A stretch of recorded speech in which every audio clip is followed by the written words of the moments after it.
if you speak out just to say, stop the killing, enough, just that, you will cancel, you'll lose your job.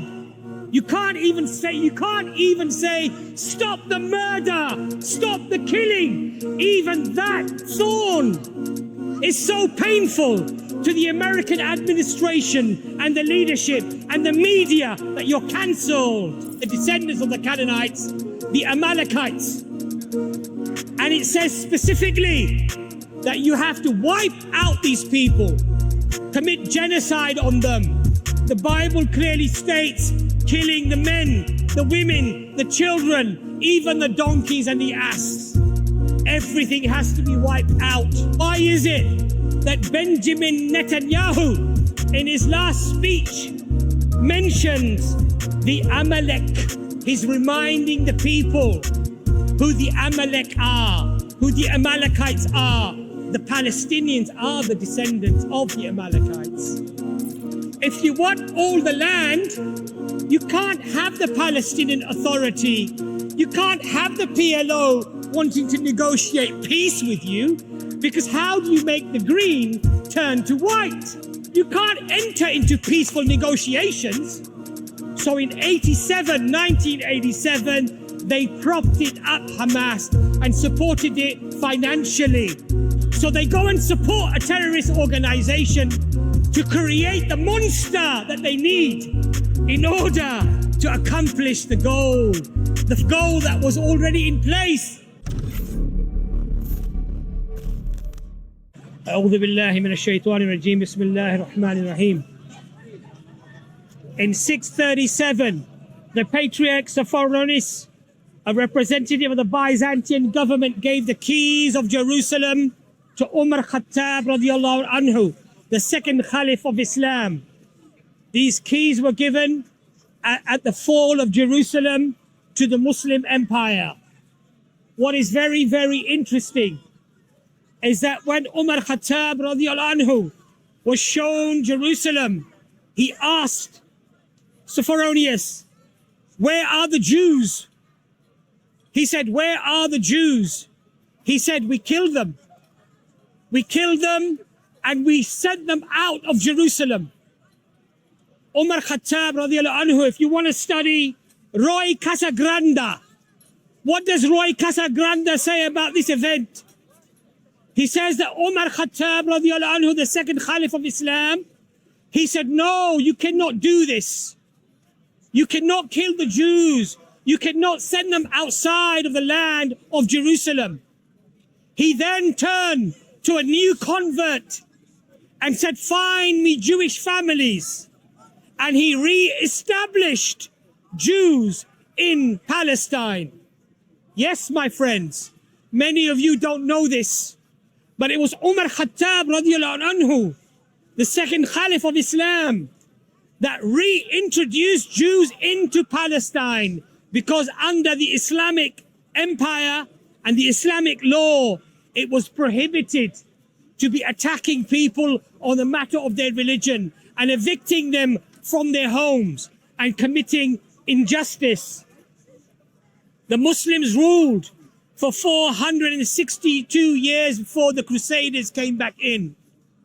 Study the works of Karen Armstrong, the British historian, who says the difference between the way the Muslims interacted with the Jews and the way that the Crusaders interacted with the Jews is like chalk and cheese. Her words, not my words. When the Crusaders went back in, there was bloodshed again.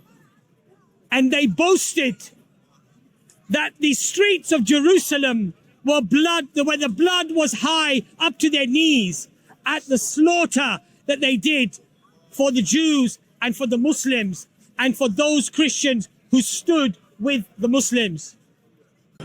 So when they tell you that the Muslims have a bad history with the Jewish people, this is a lie.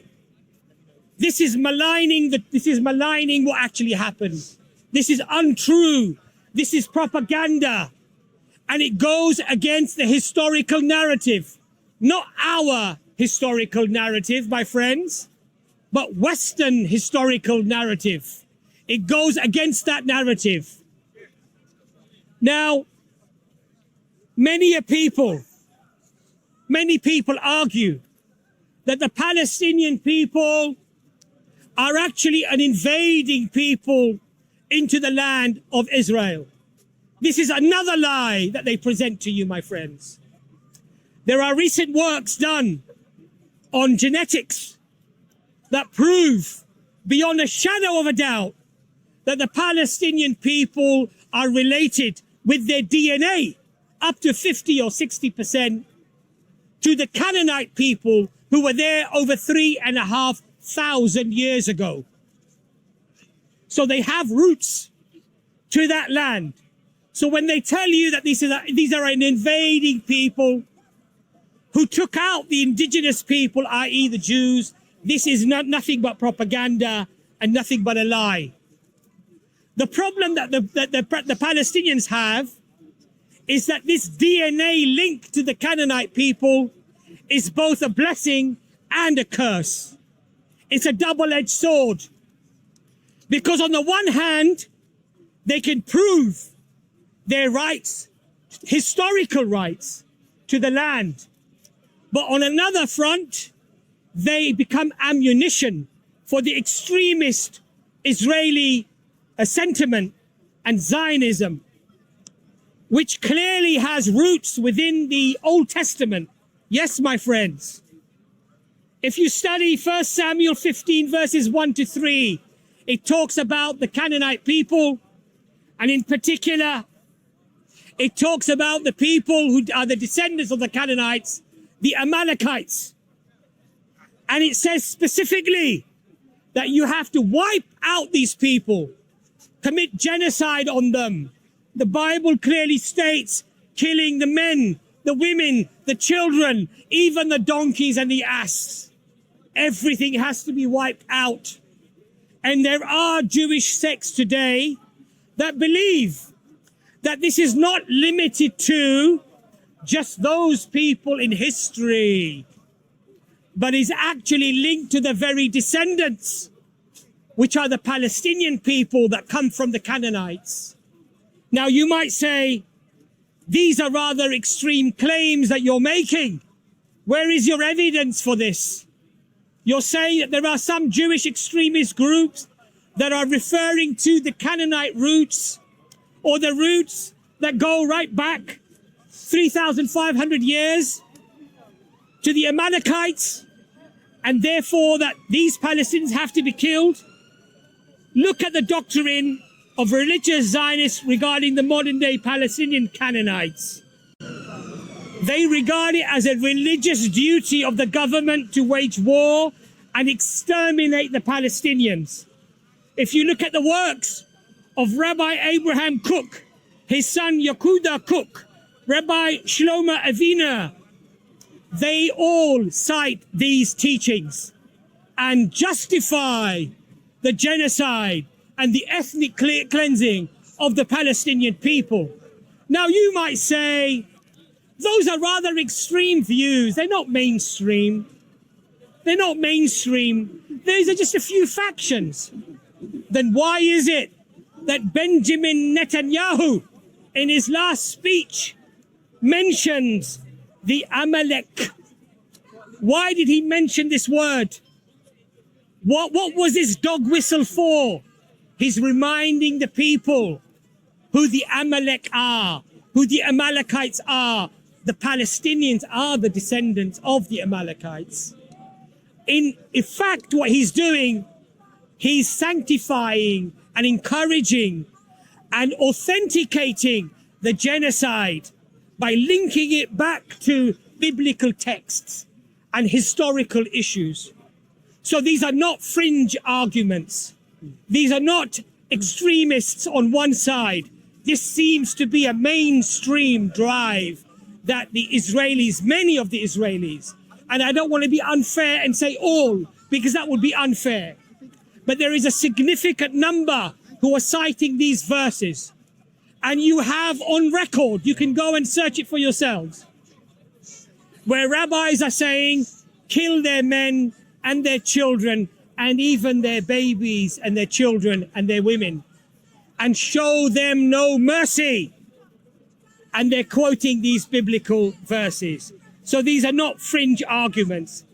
I want to refer you to a recent video released on blogging theology by Brother Paul. It's a very, very informative video about this topic and just how this pernicious idea has found itself within mainstream Israel. The video is titled Radical Judaism and the Attack on Gaza. Go and search this video and watch this video. My brothers and my sisters, there is only one way to describe what's happening today in Palestine. There is only one way to describe it. Does that look like self-defense to you from here to here? Does that look like a nation that's under attack and is defending its right to exist? It doesn't look like it to me. That to me looks like a complete takeover. That to me looks like cleansing a people of their land, of their dignity, of their rights. How else can you explain this picture? They say a picture speaks 1,000 words. I'd say this picture speaks 1,000,000 words. And every word is oppression. Every word is ethnic cleansing. Every word is a society, a people that have deliberately orchestrated this denial of the existence of the Palestinian people and have ethnically cleansed them. There is no other explanation to this. This is not self-defense. This is not defending your right to exist. This does not show a people who were interested in any peace process or any negotiation to share the land. This does not look like sharing anything, my friends. This is pure, unadulterated occupation. This is ethnic cleansing. And there is only one way to explain that, my friends. Now, people say it's not ethnic cleansing. It's not ethnic cleansing. This is just war. We're occupying a people because of war. Let's look at the definition that has been widely adopted and accepted and has been cited when we have taken people to The Hague for ethnic cleansing and for war crimes. The definition of ethnic cleansing is the mass expulsion or killing of members of one ethnic or religious group in an area by those of another.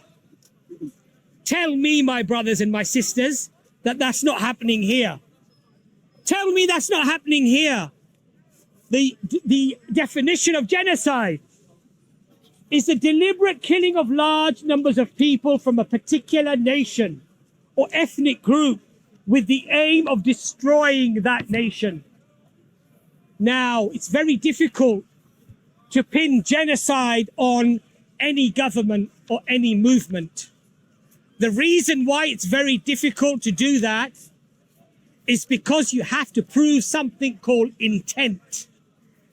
You have to prove that they had intended to do this before you can prove it.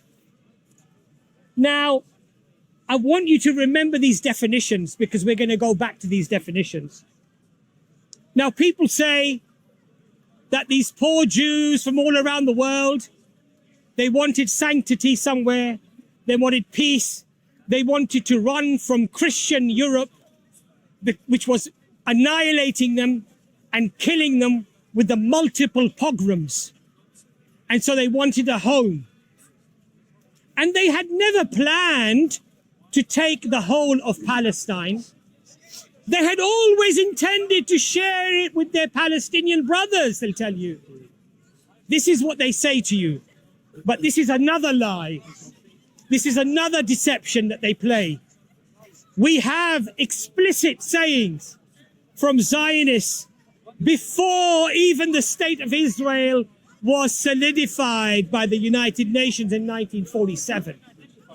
We have Joseph Witz was the director of the Jewish National Land Fund on December 19th, 1940. He wrote, Now listen to his words, what he says. 7 years before the United Nations even gave Israel to the Israelis, to the Jews, he says, it must be clear that there is no room for both people in this country. So when you tell me that this land was going to be shared, this is a lie.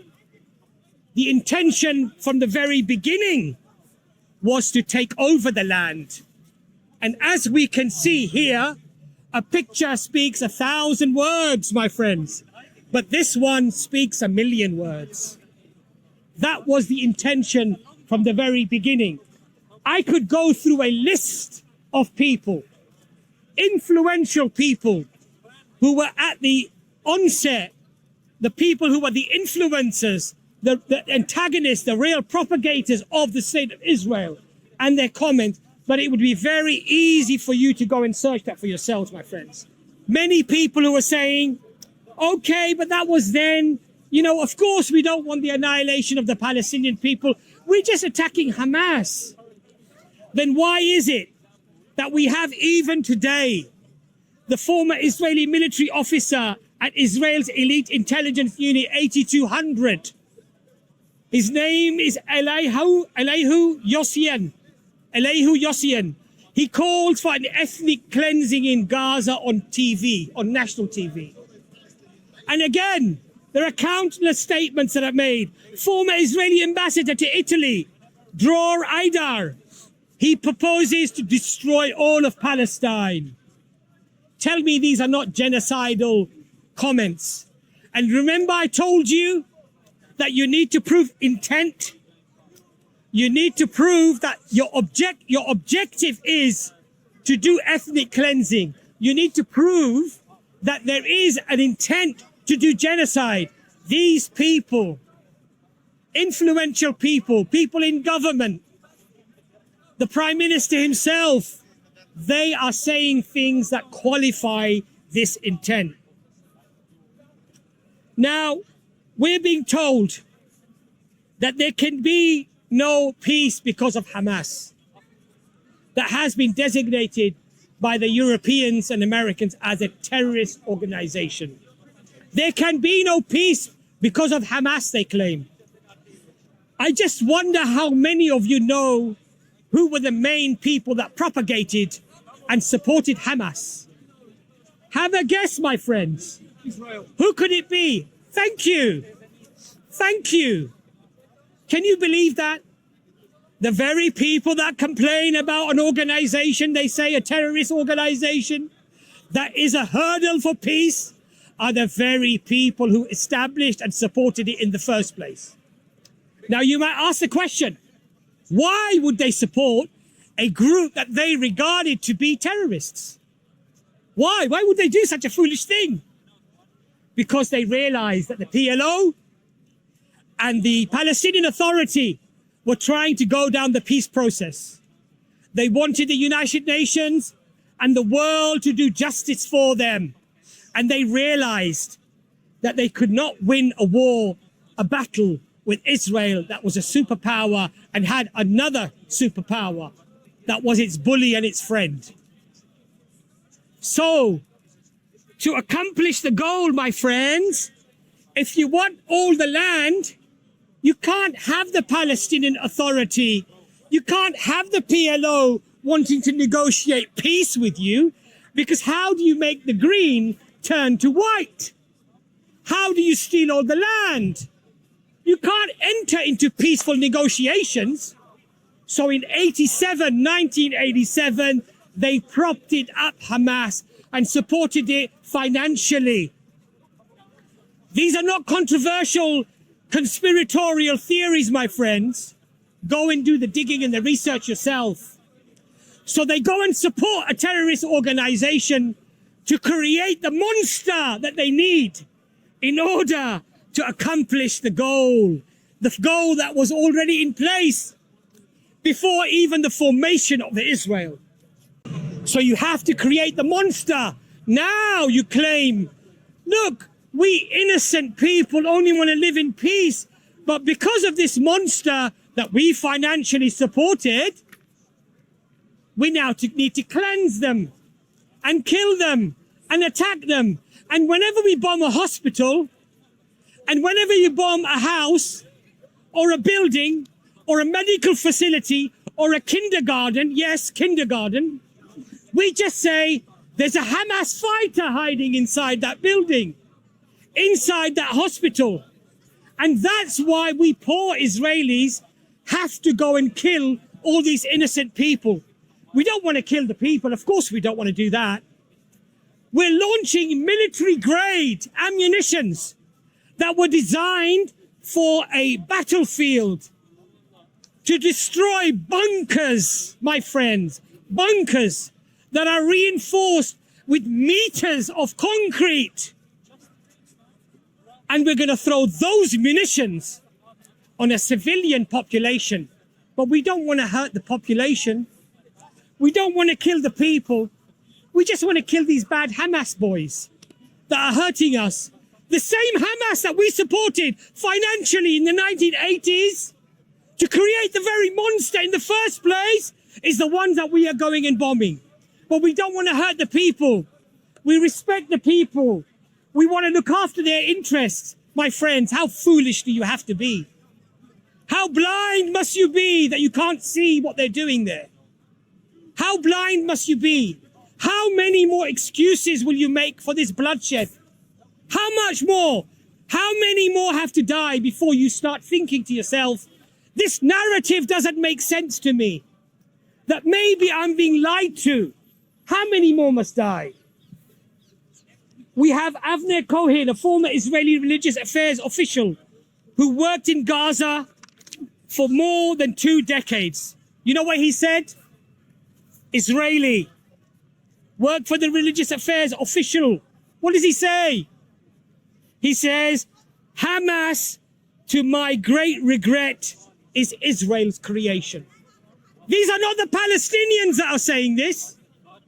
These are not the Muslim Palestinians or the Christian Palestinians that are saying this. This is the Israelis themselves saying it. That our greatest regret is that we created Hamas. We created this monster. They wanted to stall the peace process. But in that, what they did, the roots of evil will always result in greater evil. When you plant evil, you will get evil. This is the result. This is what always happens. My message to my American friends across the pond. You fought many wars for independence, for your freedom, because you did not want to be enslaved to us, the British. Wars of independence, many died. You did not want to pay taxes to the British. You fought people for your own sovereignty. What has happened to you today, my friends? What has happened to you today? Where is your sovereignty? You hang the American flag, yet there is another flag that shrouds your flag, that tells you what you can say, what you can do, and what you can't do. Did you know that you Americans spend 4 times more on providing Israel with its bombs and its missiles than you spend on food aid for your own people? How enslaved have you become? Your people don't eat, yet you provide bombs to kill innocent people thousands of miles away. How subservient have you become? How enslaved have you become that you starved your own? You starved your own people to go and kill and starve another people thousands of miles away. And you wave your flags like it means something. You've become enslaved to a foreign power and you can't even see this for yourself. The Israeli lobby, go and study the Israeli lobby. How your sovereignty and your leaders have sacrificed.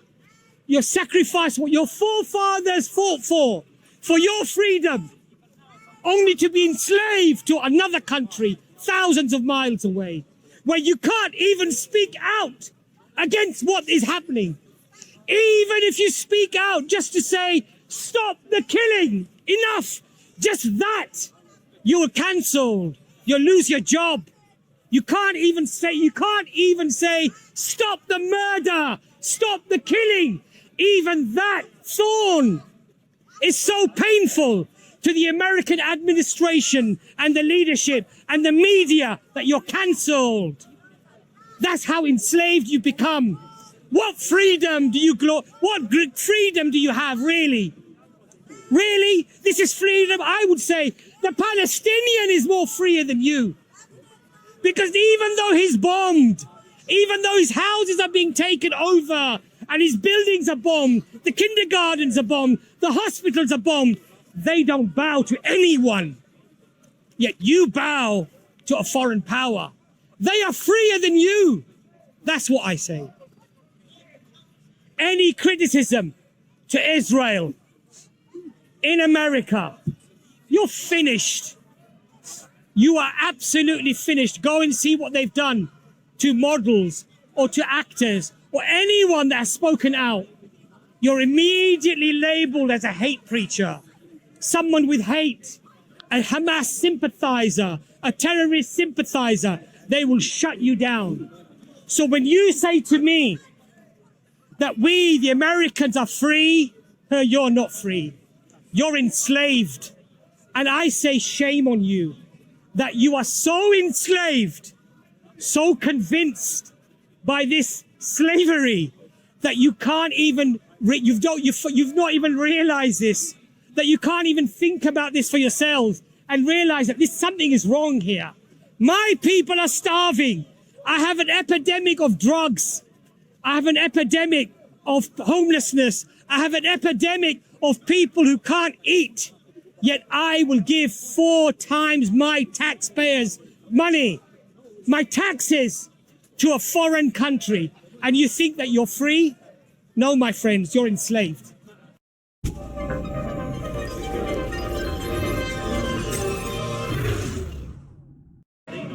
A message to my countrymen. Yes, the English. We are not, unfortunately, we haven't escaped this ourselves. We haven't escaped this ourselves. We have Remembrance Day today. What do we remember? We remember the brave soldiers that fought against what? They fought against Nazis. They fought against pillage, rape, murder, killing, genocide. That's what they fought against. They fought so we would be free today. My ancestors that came from India, millions lost their lives in the Second World War as well. Perhaps lesser known fact. Lesser known fact. You only have to go a short distance from here and you will find a monument for the animals of war. We glorify the mules and the horses and the animals that played a part in the Second World War. Where's the monument for the millions of Indians that died in the Second World War? Or the Africans that died in the Second World War? Where are those monuments? Our lives, they don't seem to be worth more than the mule or the donkey. They have a monument on Park Lane glorifying, and what does it say? They had no choice. It's true. The horses and the mules, they didn't have a choice. They didn't have a choice. But the millions of Indians that fought in the Second World War, many of them did not have a choice either. So where are the monuments for them? But that's a different subject, maybe for a different day. Why have we also become enslaved in England? Why have we become enslaved to a foreign power? If we in England called for a ceasefire, if we in England called for the murder and the killing to stop, we're cancelled as well. Social media will cancel you. EF Dawah have had videos that have been cancelled, that have been shadow banned because they don't want this to reach the people. So if any of you want this video, email us at EF Dawah and we will provide you with a high quality video that you can put on your channel. We're not interested in the clicks and the views and the money. We just want the words to get out. And so they're just silencing us. Our own government, when people want to march and simply say, stop the killing, How do they label us? Hate marchers. We are hate marchers. We are the hateful ones. We want the killing to stop, but we're the ones filled with hate. Bullshit. The ones that are supporting the killing militarily, legally, financially, politically, with the media, they're not the hate. They're not the people with hate, no. But the people wanting to march and stop the killing are the ones who are hateful. My brothers and my sisters, recently, Craig Mochiba, he resigned from the United Nations. He was working there from 1992 to 2023. 31 years he worked for the United Nations. He's a long-term international human rights lawyer who served as the director of the New York office of the United Nations Commission for Human Rights. He accuses the United Nations of failing to address what he calls a textbook case of genocide unfolding in the Palestinian Authority, in the Palestinian territories. A textbook definition of what is deemed genocide. Who is he? 31 years he worked as a lawyer in the United Nations. But they want to ignore people like that. They want to redefine human rights are. They want to redefine what ethnic cleansing is. They want to redefine these things so Israel does not fall foul. We have our own leaders, like Rishi Sunak, our Prime Minister. Now just hear these words and look at what has unfolded. When he visits Israel and he meets Benjamin Netanyahu, what does he say to him? These words I think are quite chilling. I am proud here to stand with you in Israel's darkest hour. Just think about that. And he said in the news conference to Benjamin Netanyahu, we will stand with you in solidarity. We will stand with your people and we want you to win. Looks like they've been winning for a very long time, doesn't it? That looks like winning, doesn't it? That was Palestine and this is what's left. So I don't think they need much help from our Prime Minister to win effectively what amounts to ethnic cleansing and the complete emptying of the Palestinian territories.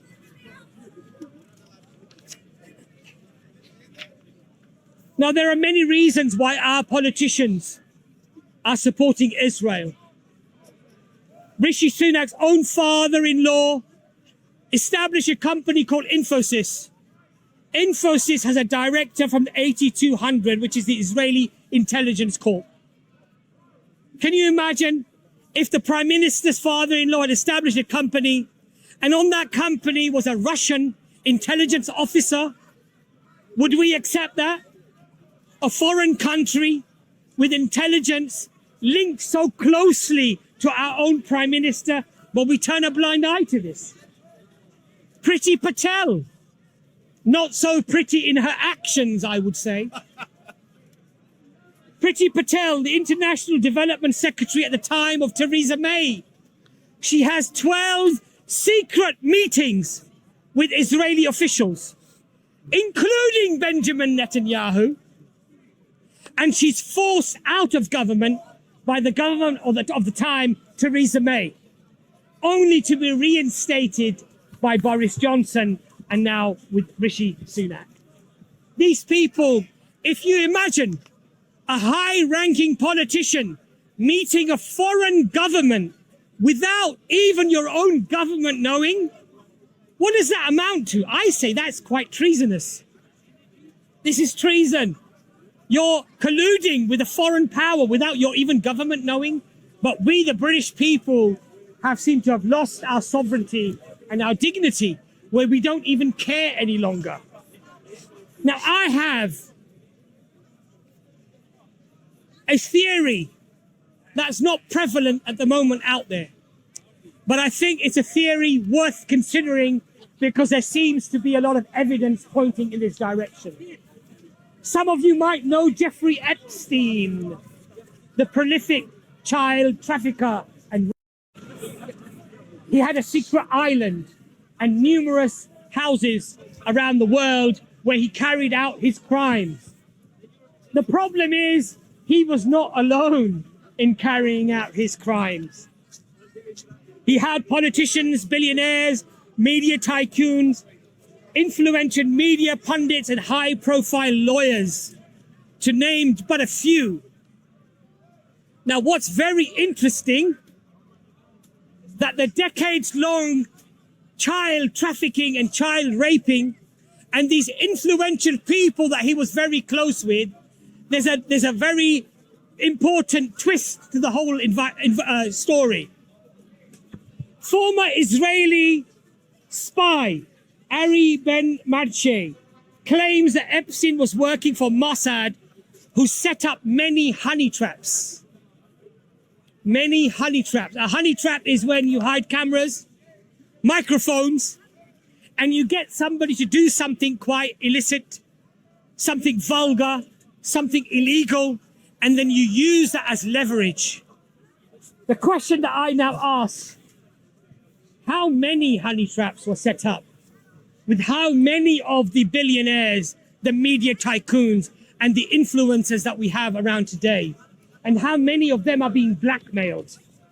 There are high-profile cases already in court where very senior lawyers, Zionist lawyers, have themselves been accused of raping these underage women with Epstein. And those cases are going on. As a consequence, I'm not going to name any names because we don't want to fall into any legal issues here. There are many inconsistencies with the Israeli events on 7th of October. And again, I don't like to delve into conspiratorials or conspiracies. So what I am going to do, I'm going to quote Israeli sources. The former head of the Israeli military intelligence, Amos Yadlin, he claims that Israeli Prime Minister Benjamin Netanyahu already knew of the imminent attack. Muslims are not making this claim. The Palestinians haven't made this claim. This is an Israeli intelligence officer, Amos Yadlin, who's making this claim. Now the question arises, if they knew, why would they allow it to happen? My friends, you need a monster. You need an event. Just like the weapons of mass destruction, just like the justification for the war against terror that claimed the lives of 4.8 million innocent Muslims around the world. You need to have an outrage. So you have to allow certain things to happen so you can accomplish your ultimate goal, which is to show the world that all you're doing is you're defending yourself, while in fact, what you're doing is a takeover, which what you have been doing from the very beginning. Now, the Israeli intelligence officer is not the only one that challenges the narrative. We have a survivor, a Jewish survivor, Yasmin Porat. She was in the kibbutz that was bombed, where a lot of Israelis and Hamas operatives apparently died. On Israeli radio, live radio, she said that the Israeli forces indiscriminately shot at and bombed places where Hamas and the civilian population that were being held by Hamas. And therefore, she admitted on radio that many of the lives were lost because of Israeli actions. Now, the question that you need to ask yourself, these stories are not coming from the Palestinians. These are not coming from the Palestinians. These are not coming from Muslims or from Christian Palestinians. These are coming from Israeli sources themselves. These are coming from Israeli sources for themselves. If it's bullshit, go and do some research. Educate yourself. Don't just make stupid comments. Educate yourself. Now, let me ask you a question. Israel says, we warn the people to get out before we bomb them. We warn them before we bomb them. Okay? This is what the Israelis are saying. Now just imagine this. If a Hamas operative is in a building and you warn that building that you're about to bomb it, who is the first person that's going to leave that building? Absolutely. And Who? the children in It's there. going to be Hamas that's going to leave, right? So does that even make sense to you? And Hamas That you're claiming, on the one hand, that you are targeting only the Hamas operative, but then you're sending a warning that you're about to bomb, and you're sending warning bombings around that building that you're about to bomb that building. And then when you do bomb it, and you kill all the innocent people, you say, but we were only trying to kill the Hamas operative. Does that even make any sense to you? How can you be so gullible and so foolish to think that an enemy that you want to kill, you're going to give them a 1 day or 2 day warning that I'm about to bomb that place? It's absurd. It's absurd. Now, another fact, my friends, they've bombed tens of thousands of buildings. Tens of thousands of buildings in Gaza. They've bombed more buildings than they claim Hamas operatives. So again, another inconsistency. It simply does not make sense, my friend. It simply does not make sense. Now, these foolish people ask us, before we start a conversation, they say, do you condemn Hamas? First question. The first question they ask us, do you condemn terrorism? Do you condemn what happened on the 7th of October? This is the first question they ask us. Now, the question that I would like to ask, how dare you question my humanity? Because in reality, what you're asking me is, do I support the killing of innocent children? Do I support that? That's the question that you're asking me. Do you ever meet a stranger? Do you ever meet somebody that you don't know? And the first question that you ask them, oh, by the way, do you support the killing of innocent babies and children? Do you ask that question? Or do you think good of people? Do you assume goodness about people? Do you assume, of course, somebody's not going to support the killing of innocent babies or innocent children? Because that would make you a maniac. That would make you a psychopath. So why do they feel they can ask us this question? Why do we have to qualify our humanity when we don't support Hamas militarily, financially, with our words, or with any statements, but yet we have to qualify our humanity? By the way, why do we have to do that when you are supporting Israel that commits ethnic cleansing, has committed ethnic cleansing for the last 75 years, has deliberately targeted civilians, according to Human Rights Watch and Amnesty International and B'Tselem, and the list goes on. You support the killing of innocent Palestinian people, and then you have the audacity to question me about my humanity when your humanity is bankrupt, when you're already lost, when you're a walking corpse, because you support the killing of innocent people. I say, how dare you? How dare you? You have no right to be asking the Muslims or the Palestinians to condemn anything. It is you and your support for a terrorist state that does terrorism on the Palestinian people that fits the definitions, the very definitions that were used against other nations for ethnic cleansing and genocide. It is you that needs to defend your position. We are not. Our position and our humanity is not in question. Alhamdulillah, in Islam, the Prophet Muhammad sallallahu alaihi wasallam made it very clear.